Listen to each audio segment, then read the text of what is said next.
Friends, इस video में हम उन क्वेश्चंस को डिस्कस करेंगे जिन क्वेश्चंस को सोल्व करने में आपको काफ़ी ज़्यादा टाइम लगता है।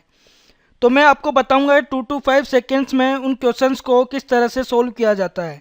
अगर आप इस चैनल पर पहली बार आए हैं तो मैं आपको बताना चाहूँगा कि पार्ट 1 में हमने टाइप 1 और टाइप 2 के क्वेश्चंस को सोल्व किया सिंपल इंटरेस्ट के, जिन्हें हमने बिना किसी फॉर्मूला की हेल्प से सोल्व किया और बहुत कम टाइम में हमने क्वेश्चंस को सोल्व किया।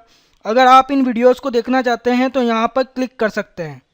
हेलो फ्रेंड्स, मेरा नाम है समीर गहलोत। यूट्यूब गुरु में आप सभी का स्वागत है। पार्ट 2 में हम सिंपल इंटरेस्ट के टाइप 3, टाइप 4, टाइप 5 और कुछ अदर इम्पोर्टेंट क्वेश्चंस को डिस्कस करेंगे जिनका चांसेस है कि वो आपके एग्ज़ाम में आए। तो स्टार्ट करते हैं पार्ट 2 सिंपल इंटरेस्ट। देखिए, थर्ड टाइप के क्वेश्चन में कहा क्या जाता है, हमें बोला जाता है कि एक टाइम पीरियड के बाद में जो आपका प्रिंसिपल है वो 2 गुना हो गया, 3 गुना हो गया, 4 गुना हो गया, जितना भी गुना होता है उतना बोला जाता है और उससे हमें क्या फाइंड करना होता है, रेट ऑफ इंटरेस्ट को फाइंड करना होता है। तो इसी तरह का एक क्वेश्चन है, देखते हैं क्या है। सम becomes its double in 10 years, find the annual rate of interest of simple interest. तो हमें रेट ऑफ इंटरेस्ट फाइंड करनी है कब, जब ये जो सम था, जो भी वैल्यू थी, वो अपने से डबल हो गई। कितने टाइम पीरियड में? 10 ईयर में। ऑप्शन हमें दिए गए हैं 1%, B 5%, C 10%, D 20%, E none of above. ठीक है, तो इस तरह से हमें रेट ऑफ इंटरेस्ट फाइंड करनी है। तो इन क्वेश्चंस को किस तरह से सोल्व किया जाता है, इसके पीछे का कॉन्सेप्ट क्या होता है, ये अब हम समझेंगे। और बैंक के पॉइंट ऑफ व्यू से देखा जाए तो इस तरह के क्वेश्चंस कभी कभार बैंक के एग्ज़ाम में आते हैं, लेकिन हम रिस्क नहीं ले सकते। तो ये क्वेश्चंस का तरीका, इनका कॉन्सेप्ट हमें आना चाहिए कि ये किस तरह से सोल्व होते हैं। तो देखिए क्या दिया हुआ है, a sum becomes its double in 10 years, यानी कि जो भी वैल्यू थी, जो भी सम था, वो अपने से डबल हो गया। कितने टाइम पीरियड में? 10 ईयर में। अगर मैं कहूँ आपसे कि मैंने 100 इन्वेस्ट किया और वो 10 ईयर के टाइम पीरियड में 200 हो गया, ठीक है। तो यहाँ पर देखिए आप, 100 तो मैंने इन्वेस्ट किया था और वो 200 हो गया। डेट मीन्स मैंने कितना कमाया? 100। तो ये जो इंटरेस्ट बना वो कितना बना? 100। भाई प्रिंसिपल तो मेरा 100 था, उसमें इंटरेस्ट ऐड हुआ, उससे क्या हो गया? ये अमाउंट 200 हो गया। तो ये 10 ईयर में 100 इंटरेस्ट लगा, तो 1 ईयर का जो इंटरेस्ट होगा वो कितना हो जाएगा? 100 डिवाइड बाई 10, यानी कि 10 रुपीज़।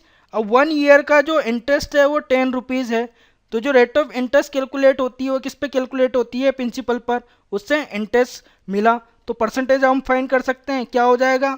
10/100। भाई इसी की जो परसेंट से इंटरेस्ट निकला ना, तो ये जो परसेंटेज होगी वो क्या होगी? 10/100 इंटू 100। जीरो से जीरो कैंसिल, कितना आ जाएगा? 10%। तो देखा फ्रेंड्स आपने, हमने बिना किसी फॉर्मूले का यूज किए अभी से जितने भी हमने क्वेश्चंस देखे हैं उनमें फॉर्मूले का यूज़ नहीं किया है, डायरेक्ट मेथड से हमने रिजल्ट फाइंड किया है। यहाँ पर 10% आ गया, क्या आ गया? Rate of interest. तो जो ऑप्शन सी होगा वो हमारा राइट होगा। इसी तरीके से नेक्स्ट क्वेश्चन लेते हैं टाइप 3 से। A certain sum becomes 3-fold at 4% annual rate of interest, at what rate it will become 6-fold। तो देखिए क्या दिया हुआ है क्वेश्चन में, असर्टेन सम, जो भी सम था वो अपने से 3 गुना हो गया 4% की रेट से, और पूछा गया है कि किस रेट से ये अपने का 6 गुना हो जाएगा। ठीक है, तो क्वेश्चन और कॉन्सेप्ट वही है, उसी तरीके का है, बस थोड़ा सा घुमा के दिया हुआ है। भाई सीबीआई में दिया हुआ है तो थोड़ा सा तो आपको माइंड लगाना ही होगा। ठीक है, और हमारे ऑप्शंस क्या हैं? A 10%, B 12%, C 8%, D 9% and none of the above. तो ये अगर इनमें से कोई सा भी ना हो तो लास्ट वाला सही होगा। ठीक है, तो इनका कॉन्सेप्ट क्या है? वो जो प्रीवियस हमने क्वेश्चन किया उसी तरह का कॉन्सेप्ट है। क्या? अगर मैं मानूं कि मैंने 100 इन्वेस्ट किया और वो 300 हो गया, ठीक है, तो जो मेरा इंटरेस्ट बना वो कितना बना? 200।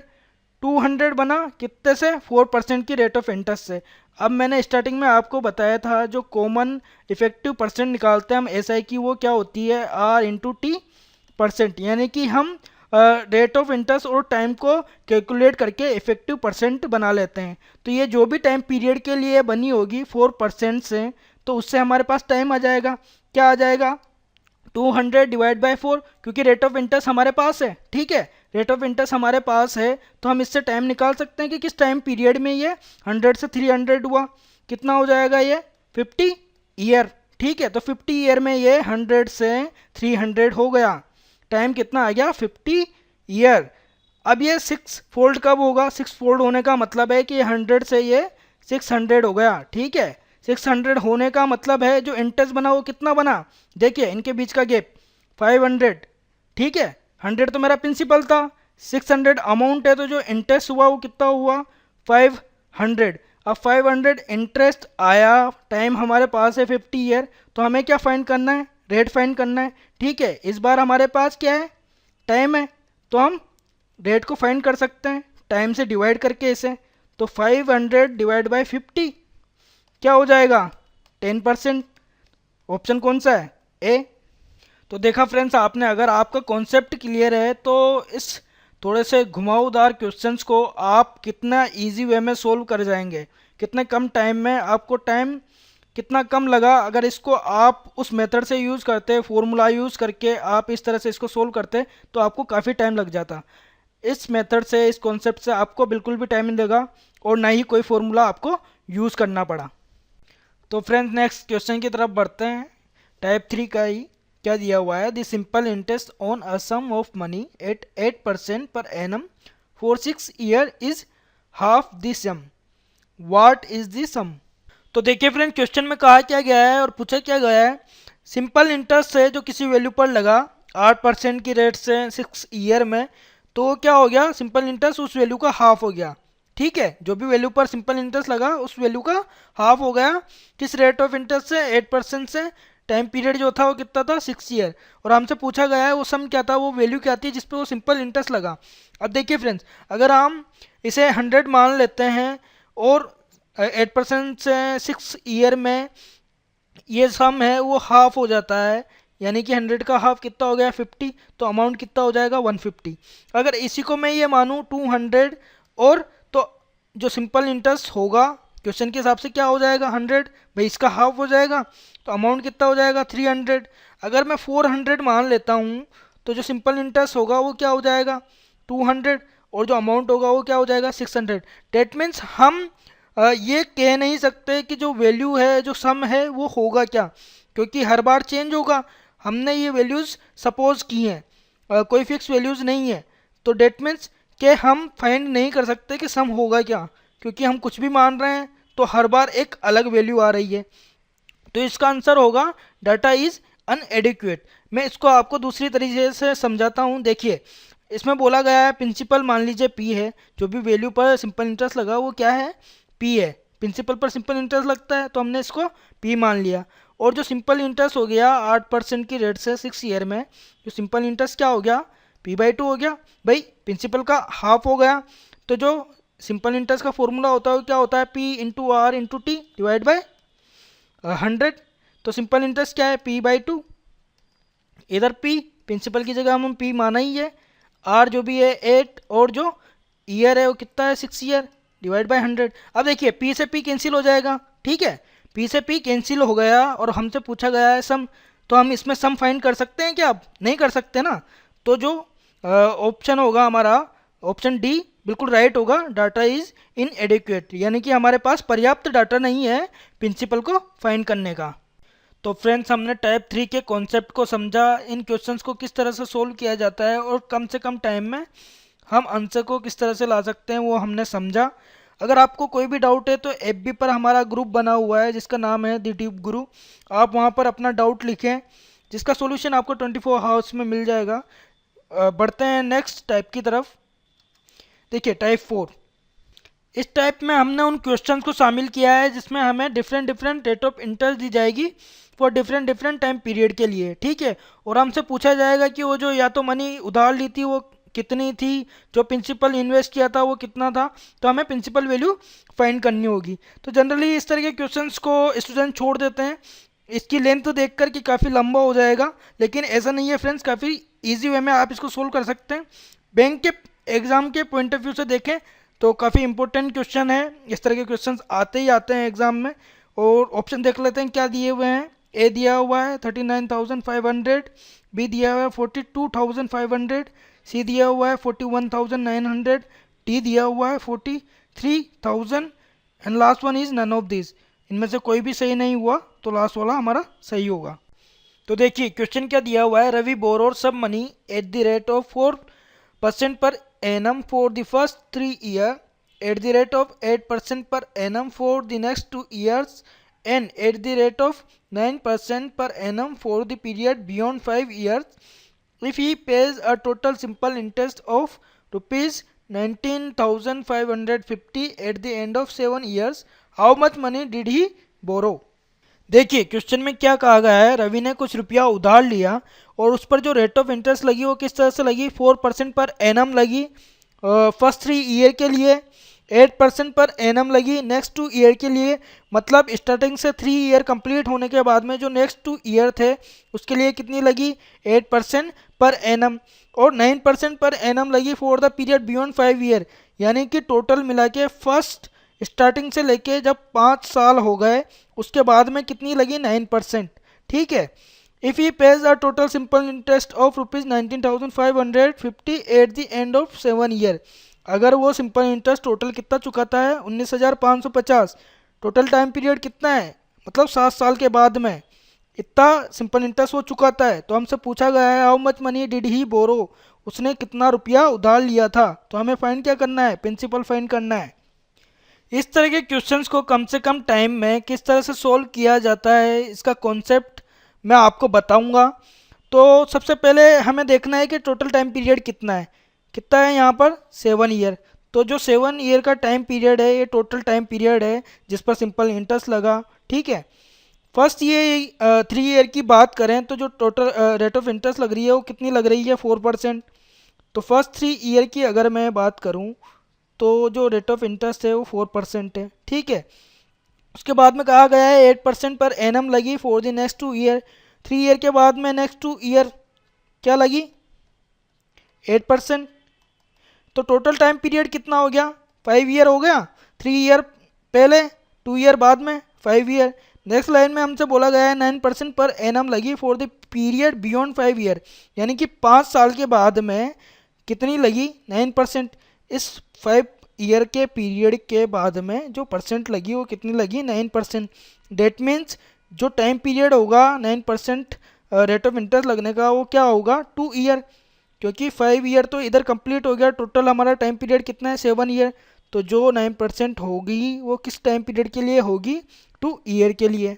तो देखिए इफेक्टिव परसेंटेज क्या होगी 3 ईयर के लिए, कितनी हो जाएगी, 4 इंटू 3 12%। नेक्स्ट 2 ईयर के लिए कितनी हो जाएगी, 8 इंटू 2 16%। और लास्ट 2 ईयर के लिए कितनी हो जाएगी, 9 इंटू 2 यानी कि 18%। तो टोटल कितनी हो जाएगी, 46%। तो ये जो 46% है ये किसका होना चाहिए, प्रिंसिपल का। और इससे क्या मिलेगा, हमें इंटरेस्ट मिलेगा। भाई 46% प्रिंसिपल का हम निकालेंगे तो वो क्या होता है, इंटरेस्ट होता है। इंटरेस्ट हमें कितना दिया गया है, 19,550। तो प्रिंसिपल क्या हो जाएगा, 9550 इंटू 100 डिवाइड बाई 46। भाई 46 डिवाइड बाई 100 होगा। इसको हम इधर लेके जाएंगे तो ऊपर 100 इंटू में हो जाएगा, नीचे कितना आ जाएगा, 46। अब देखिए 46 डिवाइड हो रहा है 23 से 2 टाइम, और 9,550 डिवाइड हो रहा है 850 टाइम। ठीक है। अब 2 से इसको डिवाइड करेंगे कितना आ जाएगा, 400। भाई 800 का आधा 400, 50 का आधा 25, कितना आ जाएगा, 425 और ये 20। तो हमारा जो प्रिंसिपल होगा कितना आ जाएगा, 42,500। कौन सा ऑप्शन सही है, ऑप्शन बी। तो फ्रेंड्स जैसा कि आपने देखा मैंने कितनी इजी वे में इसको सोल्व कर दिया। इतना स्टेप लिखने की ज़रूरत नहीं थी, ये मैंने आपको समझाने के लिए किया। कम से कम आप भी माइंड में परसेंटेज वैल्यू तो कैलकुलेट कर ही सकते थे। जैसे 4% फॉर 3 ईयर कितना हो जाता, 12%।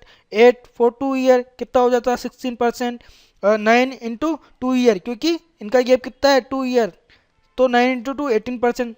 तीनों को ऐड करते कितना आ जाता, 46%। सिर्फ एक स्टेप में लिखने की जरूरत पड़ती है आपको और उससे आंसर आ जाता। चलिए आगे बढ़ते हैं और नेक्स्ट क्वेश्चन देखते हैं इसी टाइप का, टाइप 4 का। क्या दिया हुआ है, Neeta borrowed some money at the rate of 6% per annum for the first 3 years, at the rate of 9% per annum for the next 5 years and at the rate of 13% per annum for the period beyond 8 years if she pays a total interest of rupees 8,160 at the end of 11 years. How much money did she borrow? तो देखिए क्या कहा गया है, नीता बोरो सब money, Nita ने कुछ रुपया उधार लिया और रेट ऑफ इंटरेस्ट किस तरह से है 6% for the first 3 year, 9% for the next 5 year and 13% पर annum for the period beyond 8 year. तो जो 6% थी वो तो फर्स्ट 3 साल के लिए थी, 9% उसके अगले 5 साल तक थी, 13% थी बियॉन्ड 8 ईयर, 8 ईयर जब कंप्लीट हो गए उसके बाद में कितनी लगी 13%। अगर वो टोटल इंटरेस्ट जो चुकाती है वो कितना है 8,160 और जो टाइम पीरियड है and time period, total time period कितना है 11 ईयर और हमसे पूछा क्या गया है कि उसने कितना रुपया उधार लिया था। और हमारे ऑप्शंस हैं 12,000, 10,000, 8,000, data is inadequate and last one is none of this. तो इस तरह का क्वेश्चन हमने जस्ट प्रीवियस देखा है और उसी तरह का कॉन्सेप्ट है, बस वैल्यूज़ थोड़ी सी अलग हो गई हैं। तो देखिए डायरेक्ट हम इफेक्टिव परसेंटेज निकालते हैं, क्या होगा 6 इंटू 3 कितना हो जाएगा 18%, 9 इंटू 5 भाई नेक्स्ट 5 ईयर के लिए कितना हो जाएगा 45%, और जो 13% लगा वो कब लगा 8 ईयर के बाद में, लेकिन कब तक 11 ईयर्स तक, कितना गैप है 3 ईयर का, तो 13 इंटू 3 कितना आ जाएगा 39%। तो टोटल क्या हो जाएगा 102%। 102% किसका प्रिंसिपल का, और उसी से क्या मिलेगा हमें इंटरेस्ट मिलेगा, ठीक है। तो 102% ऑफ प्रिंसिपल इक्वल्स टू कितना सिंपल इंटरेस्ट होगा ये, ठीक है। 8160 क्या हो जाएगा प्रिंसिपल 8160 इंटू भाई इसको परसेंटेज को नीचे लाएंगे 100 हो जाएगा, 100 को इधर लाएंगे इंटू में आ जाएगा डिवाइड बाय 102। अब देखिए 102 को हम 8 से इंटू करते हैं तो हमें क्या मिल जाएगा 816, डेट मीन से 8 टाइम डिवाइड हो जाएगा, कितना आ जाएगा प्रिंसिपल 8,000। कौन सा ऑप्शन सही है, ऑप्शन सी।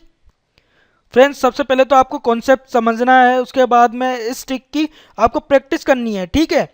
जितनी ज़्यादा आप प्रैक्टिस करेंगे उतना ही कम टाइम लगेगा क्वेश्चंस को सोल्व करने में, और जितना कम टाइम एक क्वेश्चन को सोल्व करने में लगेगा उसी तरह से आप ज़्यादा से ज़्यादा क्वेश्चन सोल्व कर पाएंगे और उसी प्रोपोर्शन में आपका जो स्कोर है वो बढ़ेगा। फ्रेंड्स हमारे वीडियो अगर आपको पसंद आ रहे हैं तो लाइक ज़रूर कीजिएगा। हमारे इस चैनल को सब्सक्राइब करने के लिए आप यहाँ पर क्लिक कर सकते हैं, और व्हाट्सएप पर नोटिफिकेशन पाने के लिए आप क्या करें 9462562516 पर ज्वाइन में लिखकर सेंड कर दें। नेक्स्ट टाइप की तरफ बढ़ते हैं, टाइप 5। इसमें क्या होगा हमें प्रिंसिपल दिया जाएगा और हमसे कहा जाएगा कि इसका कुछ पार्ट तो x% पर दिया गया, कुछ पार्ट y% पर दिया गया, और हमसे पूछा जाएगा कि x% पे जो पार्ट दिया गया है वो कितना था, या फिर पूछा जाए कि y% पर जो पार्ट दिया गया है वो कितना था। तो इस तरह के क्वेश्चंस एग्जाम में आते हैं, बहुत टाइम से नहीं आया हुआ, तो इस तरह से चांस है कि इस बार ही आपको एग्जाम में देखने को मिले। तो देखिए क्या कहा गया है, a sum of rupees 16,800 is divided into 2 parts. One part is lent at the simple interest of 6% per annum and the other at 8% per annum. After 2 years, total sum received is rupees 19,000. The sum lent at 6% of simple interest is, option दिए गए हैं 12,200, B 12,000, C 11,000, D 10,000 and last one is none of these. तो देखिए question में क्या बोला गया है, 16,800 एक सम था प्रिंसिपल हम मान सकते हैं, वो डिवाइड किया गया 2 पार्ट्स में, है ना। 1 पार्ट तो 6% पर दे दिया गया, जो अदर पार्ट बचा उसको 8% पर दिया गया। After 2 years, total time period कितना 2 ईयर्स, यानी कि 2 ईयर के लिए 1 पार्ट पर तो 6% लगा और जो बचा हुआ पार्ट था उस पर 8% लगा, और टोटल सम रिसीव्ड हुआ 2 ईयर के बाद में कितना हुआ 19,000। Total sum debt means amount जो रिसीव्ड हुआ वो कितना हुआ 19,000। हमसे पूछा गया है the sum lent at 6% of simple interest, यानी कि वो पार्ट जो 6% पर दिया गया था वो क्या होगा, वो इन चारों में से एक होगा। अगर इन चारों में से एक नहीं होगा तो क्या होगा, हमारा ऑप्शन जो राइट होगा वो होगा नन ऑफ दीज। तो देखिए इसके पीछे का कॉन्सेप्ट समझते हैं कि एक कॉन्सेप्ट क्या है। मान लीजिए मैंने 500 उधार पर दिए, कुछ पार्ट तो मैंने x% पर दिया और उसका जो बचा हुआ पार्ट है मैंने y% पर दिया। अगर मैं कहूँ कि 300 अगर x% पे दिया गया तो जाहिर सी बात है 200 y% पर दिया गया होगा। अगर कहा जाए कि 200 x% पर दिया गया तो जाहिर सी बात है कि 300 y% पर दिया गया होगा, क्योंकि अगर 200 फर्स्ट पार्ट है तो बचा हुआ पार्ट कितना हो जाएगा 300। इसी तरह से इसी कॉन्सेप्ट को ध्यान में रख के हमें इसके डिवाइड करना है। क्या हो जाएगा 16,800 को दो पार्ट में हमें डिवाइड करना है। अब हम कह नहीं सकते, एक फिक्स वैल्यू नहीं कह सकते कि ये पार्ट इस पे दिया गया है या फिर इतना पार्ट बचा हुआ है, ठीक है। तो हम क्या करते हैं, एक वेरिएबल लेते हैं, इसकी वैल्यू हम बाद में फाइंड कर लेंगे। अगर मैं कहूँ कि x जो पार्ट है उसको हमने 6% पे दिया तो बचा हुआ पार्ट कितना होगा, ये 16,800 माइनस एक्स बचा हुआ पार्ट, जिसको हम 8% पर देंगे क्वेश्चंस के हिसाब से। तो जो 16,800 के दो पार्ट हुए कि वो क्या हुए, एक तो x हो गया, ठीक है, और जो बचा हुआ पार्ट होगा वो क्या होगा 16,800 माइनस एक्स। और जो इंटरेस्ट लगेगा x पर 6% के हिसाब से 2 ईयर के लिए क्या लग जाएगा 12% ऑफ x। भाई यही तो इंटरेस्ट होगा x पार्ट पर, और जो अदर बचा हुआ पार्ट है उस पर 8% के हिसाब से 2 ईयर के लिए कितना इंटरेस्ट लग जाएगा 16% ऑफ किसका, इस पार्ट का 16,800 माइनस एक्स। ये किसके बराबर होगा, टोटल इंटरेस्ट के। टोटल इंटरेस्ट क्या होगा 19,000 माइनस 16,800, क्योंकि अमाउंट में से हम प्रिंसिपल को माइनस कर देंगे तो इंटरेस्ट मिल जाएगा। क्या हो जाएगा 19,000 माइनस 16,800। तो इसको सोल्व कर लेते हैं, देखिए क्या हो जाएगा 12x डिवाइड बाय 100 प्लस, अब देखिए ये 16 को इससे इंटू करेंगे हम 16,800 को, क्या हो जाएगा बाई 20, 16 इंटू 8 128, 12 कैरी फॉरवर्ड हो जाएगा, 16 इंटू 6 कितना 96, 96 प्लस 12 108, 8 लिख लेंगे, 10 कैरी फॉरवर्ड हो जाएगा, 16 इंटू 1 कितना 16 प्लस 10 कितना हुआ 26 minus 16x divide by percentage था ना तो 100 हो जाएगा। यहाँ कितना आ जाएगा 2200 2200। अब फ्रेंड्स इसको सोल्व करना होगा, तो एग्जाम में आप क्या करें, कम से कम स्टेप में सोल्व करने की कोशिश करें ताकि आपका टाइम सेव हो जाए। तो देखिए 100 कॉमन आ रहा है, इधर इंटू होगा तो इसमें 20 ऐड हो जाएगा, इस वैल्यू को हम उधर ले जा सकते हैं तो माइनस में आ जाएगी, और 12x माइनस 16x कितना हो जाएगा 4x माइनस में, तो क्या हो जाएगा ये 220000। भाई 100 कॉमन लिया और इससे इंटू हो जाएगा तो ये वैल्यू आ जाएगी 2,20,000 माइनस ये वैल्यू इधर प्लस में थी उधर जाएगी माइनस में हो जाएगी, कितनी हो जाएगी 2,68,800। अब देखिए इसको सोल्व करेंगे तो क्या वैल्यू आएगी, 2 लाख से 2 लाख कैंसिल हो जाएगा, 68,800 में से 20,000 हमें माइनस करना है तो माइनस की वैल्यू आएगी, क्योंकि ये वैल्यू बड़ी है माइनस वाली। क्या आ जाएगा 48,800 किसके इक्वल होगा -4x के, माइनस से माइनस कैंसिल आउट हो जाएगा, तो x क्या होगा 48,800 डिवाइड बाय 4, इसको कैंसिल आउट करते हैं क्या आ जाएगा 12200, यानी कि 12,200। ये क्या हुआ, वो x पार्ट हुआ जो कि हमने 6% पर दिया था और हमसे पूछा भी यही गया है, तो हमारा जो आंसर होगा वो क्या होगा 12,200, यानी कि ऑप्शन ए। आई होप आपको ये कॉन्सेप्ट समझ में आया होगा। नेक्स्ट क्वेश्चन लेते हैं टाइप 5 से। देखिए क्या दिया हुआ है, a sum of ₹1550 was lent partially at 5% and partially at 8% per annum simple interest. The total interest received after 4 years was ₹400. The ratio of the money lent at 5% to debt lent at 8% is, option दिया गया है A 1615, B 1715, C 1613, D 1619 and last one is none of these। तो friends इसको solve करने का concept वही है जो हमने प्रीवियस क्वेश्चन में देखा, ठीक है। तो कॉन्सेप्ट वही है, इसको आप सोल्व कर सकते हैं डायरेक्टली। इसको सोल्व करते हैं किस तरह से, जो 1550 है इसको 2 पार्ट में हमें डिवाइड करना है। 1 पार्ट को हम एक वेरिएबल मान लेंगे जिसे हम बाद में सोल्व करके फाइंड कर लेंगे। तो जो अदर पार्ट बचा है वो क्या हो जाएगा 1550 माइनस एक्स, तो x पार्ट तो हमने 5% पर दिया, ठीक है, और जो बचा हुआ पार्ट है उसे किस पर दिया 8% पर दिया। इंटरेस्ट क्या हो जाएगा इनका 5% से 4 ईयर के लिए जो x पर इंटरेस्ट लगेगा वो क्या हो जाएगा 20% ऑफ x होगा। 5% से 4 ईयर के लिए x पर जो इंटरेस्ट लगेगा वो ये होगा।